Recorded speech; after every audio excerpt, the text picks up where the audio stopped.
Ko se odpravljamo v gore, je zelo pomembno, da svojo pot res načrtujemo, da se seznanimo s svojo potjo, da preverimo vremenske razmere.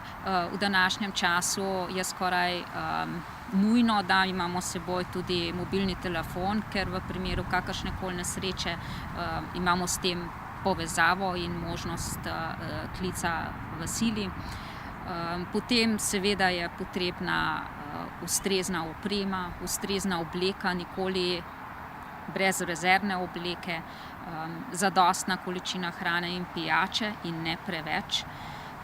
Tako da je v bistvu en vzpon v hribe, ena pot v hribe zelo odgovorno in zahtevno dejanje.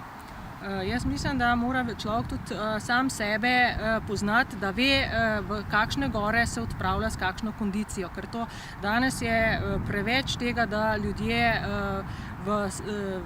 pretiravajo v svojih zmožnostih in potem se zgodijo nesreče, ne.